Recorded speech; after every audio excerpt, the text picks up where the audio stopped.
7টা ঈমান বিধ্বংসী, আমল বিধ্বংসী কাজ থেকে তোমরা বেঁচে থাকবা। 1 নম্বরে হলো শিরক, আল্লাহর সাথে শিরক করবা না।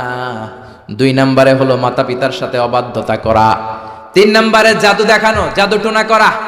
4 নম্বরে অন্যায়ভাবে কাউরে হত্যা করা। 5 নম্বরে এতিমের সম্পদ খাওয়া। 6 নম্বরে কোন নারীকে অন্যায়ভাবে জিনার অপবাদ দেওয়া। 7 নম্বরে সুদ খাওয়া। কি খাওয়া?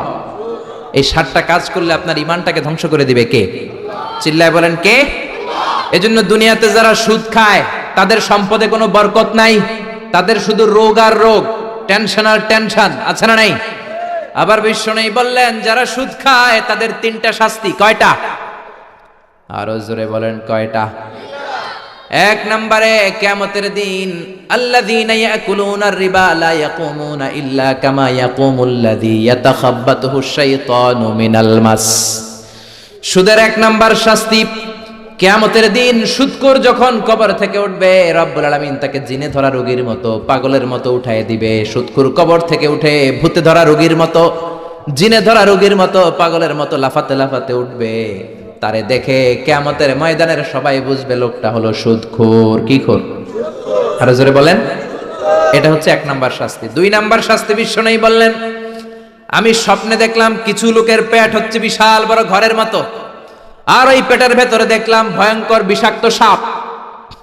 জিব্রাইল রে বললাম, ও জিব্রাইল, মান হা উলা, এরা কারা? বিশ্বনবী বললেন, হা উলা ই আকালাতুর রিবা, এরা হলো আপনার উম্মতের মধ্য থেকে যারা সুদ খেয়েছে ওই সুদখোর লোকগুলা। পড়েন না আউযুবিল্লাহ।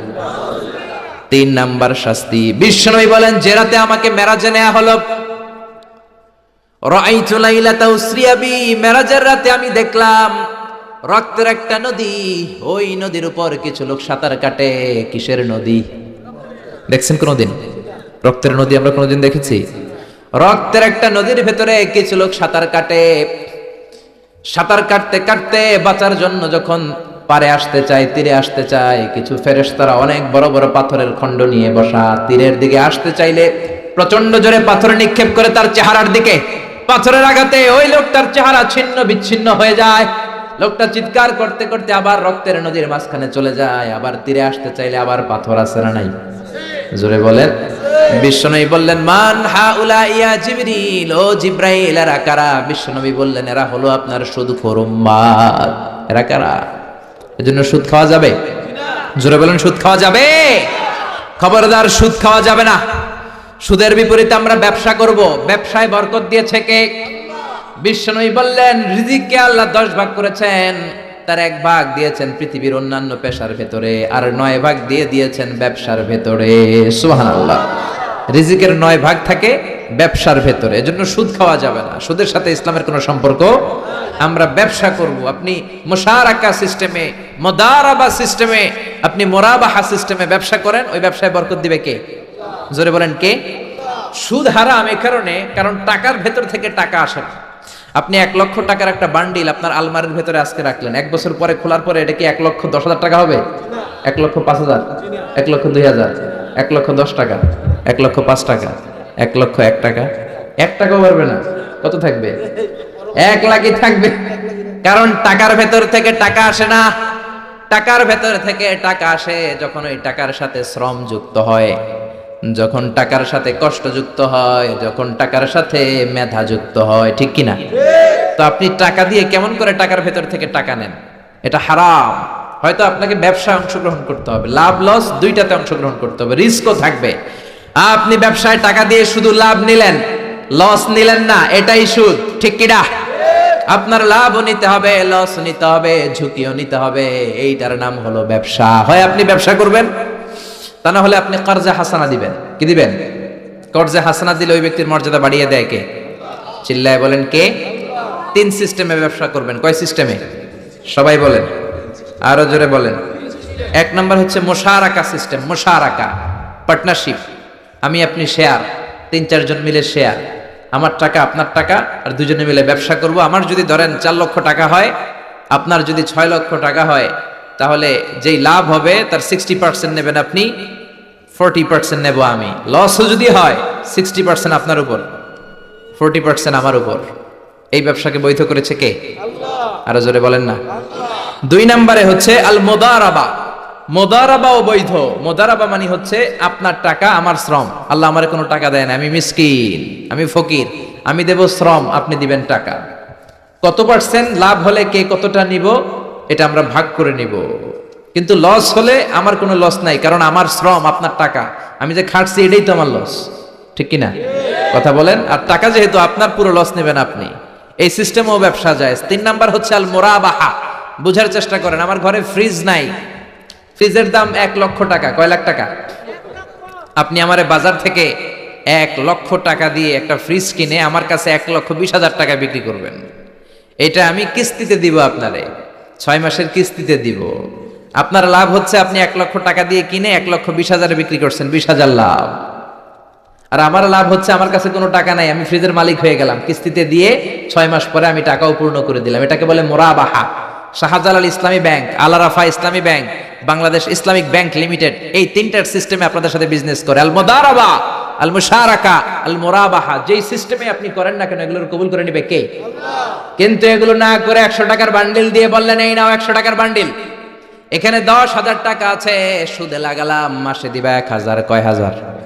আরো জোরে বলেন।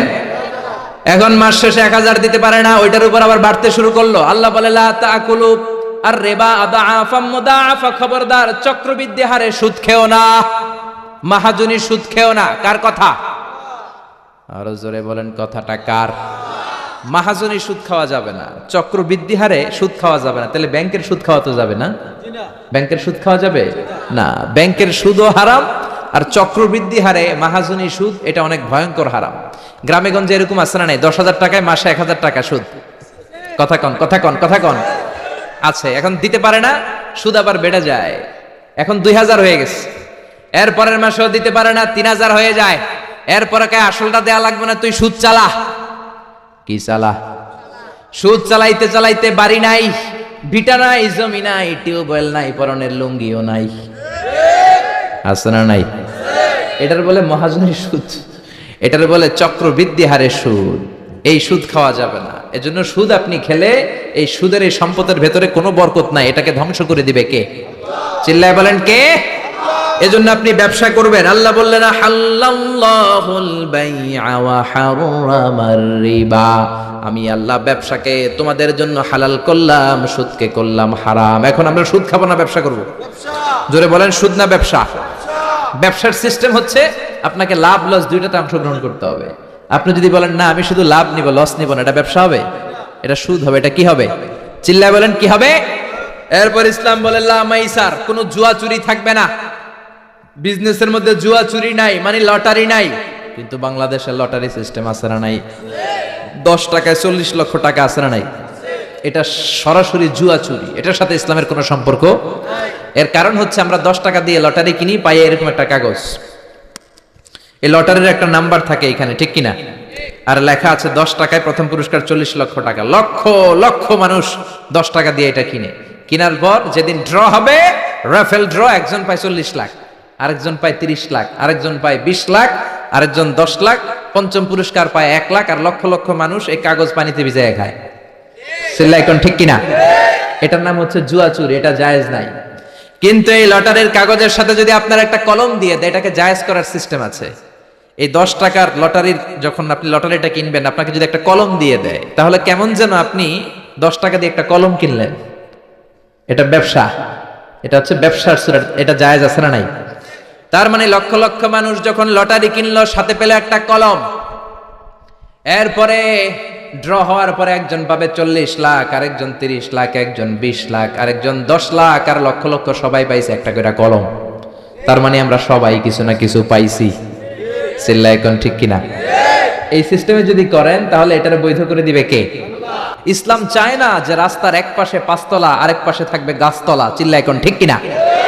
ইসলাম চায় কায়লা ইয়াকুনা দুলাতান বাইনাল আগনিয়াই মিনকুম, সম্পদ যাতে ধনীদের হাতে কুক্ষিগত হয়ে না থাকে, সম্পদের তারল্য যাতে সবার হাতে পৌঁছে যায়।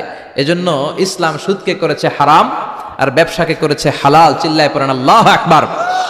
এজন্য রব্বুল আলামিন বলেন ওয়া আহাল্লাল্লাহুল বাইআ ওয়া হারামার রিবা, আমি আল্লাহ তোমাদের জন্য সুদকে করলাম হারাম আর ব্যবসাকে করে দিলাম হালাল। সুবহানাল্লাহ। ব্যবসাকে হালাল করেছে কে আর সুদকে হারাম করেছে কে? সুদের মধ্যে দেখা যায় অনেক লাভ, অনেক টাকা, অনেক বরকত, শুধু বেড়ে যায়। আল্লাহ বলে তোমাদের দৃষ্টিতে টাকা বেড়ে যায়, আমি আল্লাহর কাছে বাড়ে না।